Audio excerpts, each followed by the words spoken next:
Suaranya khas banget kan. Pasti udah pada tahu ini mesin apa. Mesin rotari. Kompak, bertenaga, dan kenceng. Ini kayak mesinnya impian banget ya. Itu dia deskripsi yang tepat untuk mesin rotari. Tapi kok sekarang udah nggak ada yang make sih? Nah karena itu nih, hari ini Wikimotif akan membahas sejarah mesin rotari garis miring Wankel. Bersama saya, Mbak Iva Ramdhana, hanya di Wikimotif.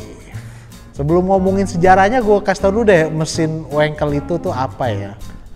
Ini gue akan coba sesimpel mungkin dan semengertinya gue, karena gue bukan orang teknik. Kalau gue orang teknik, gue nggak akan di sini dan gue akan ngajar universitas atau minimal SMA gitu ya, jadi guru SMA. Jadi kalau di mesin biasa, kalian tau lah prosesnya ya. Bensin masuk ke ruang bakar, kemudian dipercik, kemudian kan meledak, pistonnya bergerak, kemudian terulang terus.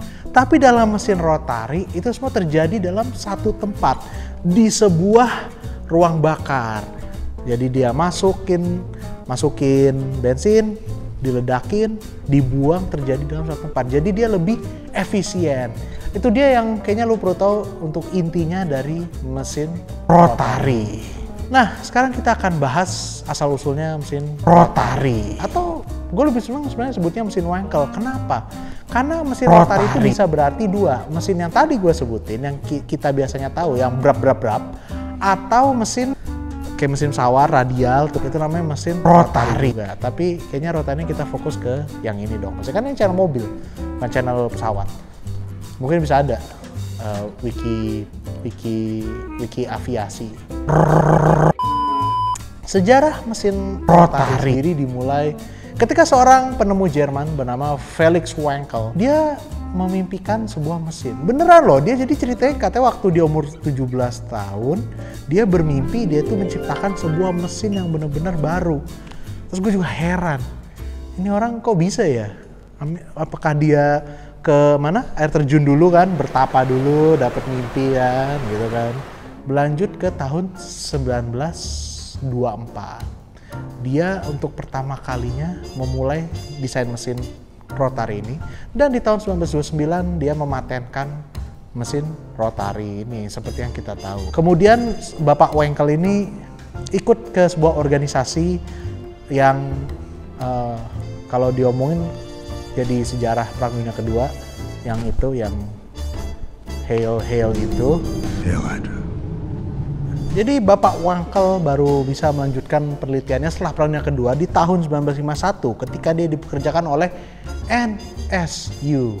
Di sana dia menyempurnakan mesinnya Wankel ini. Sebetulnya tidak sendiri, jadi konsepnya dia juga dipakai oleh inventor lain. Namanya Hans Dieter Paschke. Gua nggak tahu itu spellingnya bener atau enggak. Hans Dieter Paschke. Jadi yang jelas versinya si Wankel namanya mesin DKM. Kalau lu tanya kepanjangannya, gue juga nggak hafal. Mesin DKM-nya Wankel ini unik karena nggak cuma pistonnya yang muter atau si ring yang segitiga itu, si Doritos, ting, tapi juga silindernya. Jadi muter semua, bahkan muternya sampai 17.000 RPM. Itu sih udah bukan mesin lagi tuh, itu udah kipas angin gitu. Kalau untuk desainnya si Hans Dieter Paschke ini mesin KKM, kuliah kerja nyata. Mesin KKM ini adalah mesin rotari yang kita kenal sekarang. Dan akhirnya desainnya si Hans ini kepake karena lebih mudah diproduksi dan mesinnya nggak muter-muter banget lah. Tapi akhirnya mesin ini disempurnakan dan pada tahun 1960 NSU bersama rekannya Curtis Wright, kalau anak-anak pesawat udah tahu nih, dia bikin pesawat terbang, komponen pesawat terbang. Mereka mengumumkan bahwa mesin Wankel sudah siap diproduksi, dicoba, dan mereka ngebukanya untuk lisensi. Dan yang lisensi ini cukup banyak. Mungkin orang pikir, apa sih bang? Apa sih Mazda ya? Gua saking panjangnya gue udah bikin tulisannya nih. Gua sebutin nih. Alfa Romeo, American Motors, Citroen, Ford, General Motors, Mazda, Mercedes-Benz, Nissan, Porsche, Rolls-Royce, Suzuki, Toyota. Itu baru yang mobil. Ada motor, Yamaha, Suzuki, BSA. Belum lagi yang lain-lain nih, sampai Yanmar, itu kan yang bikin traktor ya, atau yang bikin genset. Mereka juga ngelisensi teknologi Wankel. Jadi sebenarnya ini udah mau dipakai kemana-mana. Memang apa sih keunggulannya? Keunggulannya seperti yang gue bilang, mesin ini kan kompak banget. Karena istilahnya 3 prosesnya dijadikan satu di satu ruangan. Dan akhirnya apa? Partsnya lebih sedikit, lebih mudah untuk dirakit juga. Dan karena lagi-lagi gue bukan orang teknis, intinya dengan proses itu jadi cc kecil saja bisa menghasilkan tenaga besar. Kasarnya cc-nya itu bisa 2 kali lipat. Jadi kayak mesin 1000 cc mungkin buat rotari cukup 500 saja, tenaganya sama. Tapi namanya barang ya pasti ada kekurangannya. Yang pertama adalah apex seal. Wah, langsung nih semangat langsung. Wah, apex seal ya mbak, cakaran setan ya gitulah. Jadi intinya kayak di mobil biasa ada namanya ring piston. Di rotari ini ada namanya apex seal. Jadi dia di setiap sisinya ada kayak bagian untuk melindungi dari gesekannya. Yang terjadi adalah karena proses pembakaran semua terjadi jadi satu, bagian ini jadi cepat mudah rusak. Akhirnya rusak menyebabkan prosesnya jebol, ruang bakarnya jadi tidak efisien dan muncul kayak yang disebut cakaran setan. Jadi di dinding silindernya itu banyak garis-garis gitu. Itu kayak gue lah, kayak gue lagi ngedeketin cewek itu saya pergi gitu, dicakar gue satu ini. Ya itu masa lalu lah. Terus sekarang masa kemarin sih, jadi nggak masa-masa lalu banget ya. Dan kemudian satu lagi adalah boros gas, karena lagi-lagi proses pembakarannya jadi satu. Kemudian ada lagi emisinya sangat tinggi karena pembakarannya terjadi sangat tinggi dan segala macam. Dan belum lagi supaya silindernya tidak terlalu kering ya, jadi harus dikasih oli sedikit-sedikit. Oli masuk ke mesin, akhirnya dibakar jadi asam dan jadi boros oli. Dan itu adalah salah satu beberapa kelemahannya mesin rotari. Jadi untuk mobil pertama yang diproduksi menggunakan mesin rotari adalah dari si NSU, yaitu NSU Sport Spider. Ya, mobil kecil coupe, mesinnya pun juga kecil, cuma satu rotor 500 cc, tenaganya cuma 50 horsepower, tapi ingat ya ini 5 cc loh, jadi lumayan. Nggak diproduksi terlalu banyak karena memang ini lebih kayak nunjukin ini loh teknologi baru. Baru nih kemudian tahun 1967 NSU meluncurkan RO80, RO80. Gue nggak tahu bahasa Jermannya. Ini mobil canggih secanggih-canggihnya. Penggerak depan, transmisi udah semi otomatis, bodinya monokok, mesinnya rotari, dan saking kerennya itu dapat gelar tuh European Car of the Year tahun 1968. Pasti langsung laku kan? Laku. Kemudian rusak. Saking rusaknya, dan rusaknya lagi karena apex seal, perusahaan itu si NSU bangkrut. Alhamdulillah bangkrut. Perusahaannya bangkrut gara-gara mereka harus ngadepin garansinya si apex seal ini, dan akhirnya dibeli oleh Audi. Tapi ada satu lagi nih pabrikan yang terkenal menggunakan rotari, yaitu Mazda.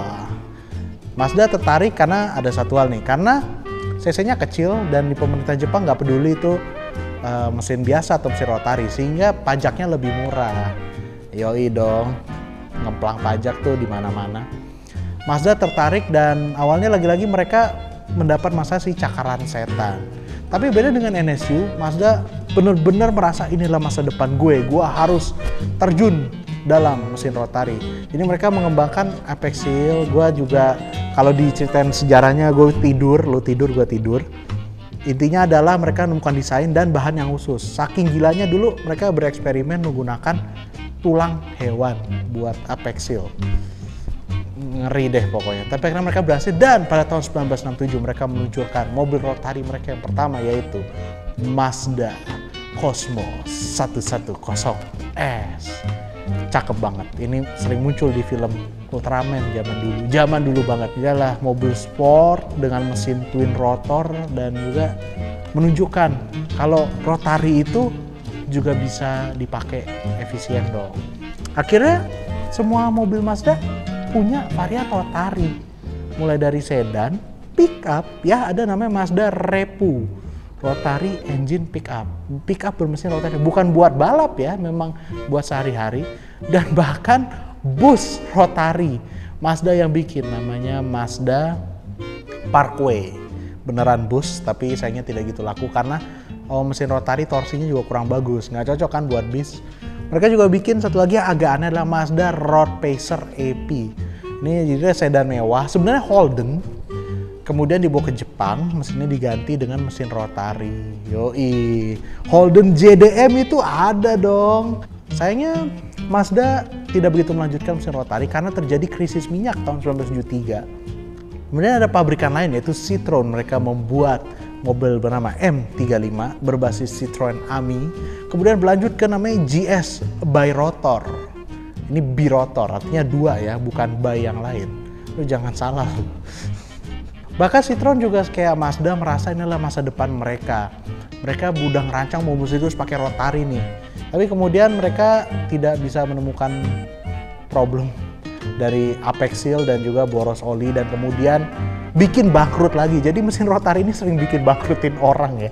Citroen bangkrut juga gara-gara mesin rotari sampai harus dibeli sama Peugeot. Dan itu akhir dari mesin rotari Citroen. Bahkan saking malunya mereka mencoba membeli semua GS Birotor yang pernah dijual supaya dihancurin karena mereka malu.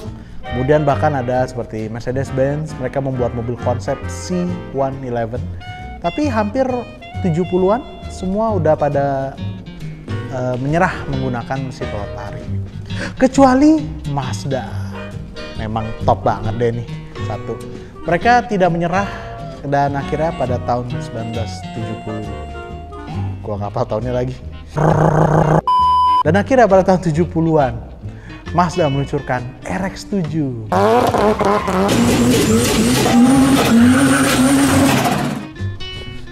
Yaitu mobil sport bermesin rotari dan akhirnya tercatat sebagai mobil bermesin rotari dengan penjualan terbanyak sepanjang masa dan mungkin tidak akan dikalahkan. Keunggulannya apa? Mereka berhasil bikin mobilnya sedikit lebih irit tapi juga kenceng.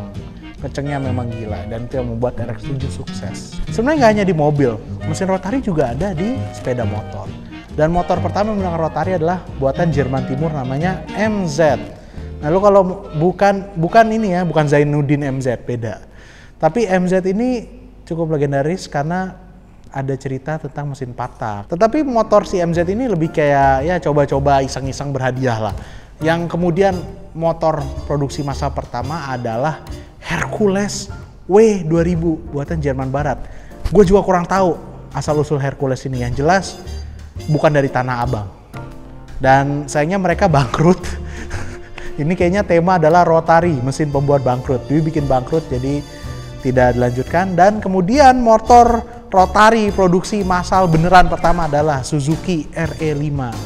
Sayangnya juga kurang sukses karena meskipun udah pakai teknologi Mazda segala macam, boros banget dan entah kenapa nggak gitu bertenaga. Tapi ada satu hal yang membuat rotari unggul, yang tadi gue bilang adalah tenaganya. Dan rotari ini cukup sukses di dunia balap. Pertama kali rotari terjun di dunia balap itu tahun 1997. Bukan pertama kali, tapi yang istilahnya factory effort yang cukup gede. Yaitu Mazda ketika menurunkan 2 buah Cosmo 110S di balapan Nürburgring 84 hours, 84 jam. Ini bukan typo, memang balapannya 84 jam. Hampir 3 hari balapan. Gue juga nggak ngerti kok ada yang kuat begitu. Itu di sana Mazda ingin membuktikan rotari ini kata siapa yang perusak, dan akhirnya mereka bisa finish loh, hebat juga, 84 jam. Gue nggak ngerti lagi. Kemudian Mazda memusatkan effortnya ke Le Mans yang pernah gue bahas di video Outbreak sebelumnya. Di Le Mans pertama kali turun tahun 1970 menggunakan Chevron B16 bermesin Mazda. Nggak finish, tapi sama Mazda tetap dilanjutin, dan baru pada tahun 1974 Mazda berhasil finish di Le Mans 24 jam dengan menggunakan Sigma MC74 yang diawaki oleh full Jepang, jadi Japanese Pride. Dan puncaknya pada tahun 1991 Mazda memenangkan Le Mans 24 jam dengan Mazda 787B. Gue ada kaosnya tapi backgroundnya hijau, nanti nyaru, jadi nggak bisa. Dan mereka menjadi pabrikan Jepang pertama yang memenangkan Le Mans, satu-satunya pabrikan di dunia yang memenangkan Le Mans tanpa menggunakan mesin standar, mesin oto yang biasa. Le Mans itu nggak pernah memban rotari, nggak pernah melarang. Orang selanjutnya tahun 90-an pertengahan 95-96 ada kok namanya Kudzu, itu pakai mesin rotari. Jadi yang terjadi itu memang kelasnya si Mazda ini udah berubah, emang dia udah, oh nggak boleh nih mesinnya macem-macem, mesinnya harus 3000 cc V10 semua. Jadi bukan karena di-ban, memang regulasinya ganti. Dan sejak itu Mazda ini nggak pernah nge-ban mesin rotari, itu begitu juga balapan lain. Oke, udah jelas ya. Jadi hati-hati kalau ngomong, langsung. Kalau nggak percaya langsung aja kirim link. Nih Mbak Ivan bilang gini, kalau nggak percaya datengin rumah saya di Depok. Kalau sekarang gimana sih rotari? Seperti kita tahu sejak Mazda RX-8 dibunuh pada tahun 2020, bukan dibunuh ya, kesannya gimana? Dimatikan. Tahun 2012, mesin rotari sudah tidak diproduksi untuk mobil penumpang. Alasannya kenapa ya? Pertama boros dan meski begitu Mazda terus mengembangkan mesin rotari hingga sekarang. Tapi kedepannya mereka berpikir untuk tidak menggunakan rotari ini sebagai mesin utama, tapi sebagai range extender. Dan selain Mazda, lucunya Audi yang merupakan turunannya NSU yang bangkrut kemudian dibeli VW juga sempat mengeluarkan Audi A1 e-tron. Ini konsepnya sama dengan Mazda, mesin rotarinya dipakai untuk memberikan tenaga ke mesin listrik. Kalau kalian berharap kayak wah mesin brab, kita tidak tahu. Dan kalau untuk dunia balap sebenarnya juga bisa aja, tapi siapa yang mau ngembangin? Karena itu, dukung langsung bikin change.org atau kita bisa kembalikan mesin rotari. Selanjutnya kita bahas, kalau di Indonesia sendiri mulai mengenal mesin rotari kapan sih? Tidak ada catatan pasti, tapi yang kita tahu Mazda Cosmo Sport itu masuk di Indonesia. Jadi tahun 1967 dan 68 sudah ada Mazda Cosmo 110S. Dan kemudian ada RX-3 yang dulu sempat merajai balapan di Ancol. Yang pakai seperti Dadang Taruma dan Tinton Suprapto. Mereka pakai RX-3 yang terkenal legend karena suaranya dan cara starternya juga aneh gitu. Kemudian masih ada lagi yang pakai RX-7 di era-era balapan Ancol, kemudian Sentul yang kelas supercar, dan kini kita paling hanya bisa melihat mesin rotari di RX-8 dan RX-7 yang suka muncul kadang-kadang di meet up ya. Ya, jadi itu dia sejarah panjang dari mesin rotari garis miring Wankel. Kalau menurut kalian gimana nih mesin rotari? Kira-kira masih ada nggak nih tempat di masa depan? Dan tidak lupa jika ada saran, kritik, ide, fan art, fanfic bisa langsung ditaruh di kolom komen di bawah. Terima kasih banyak sudah menonton. Sampai bertemu di video Wikimotif selanjutnya.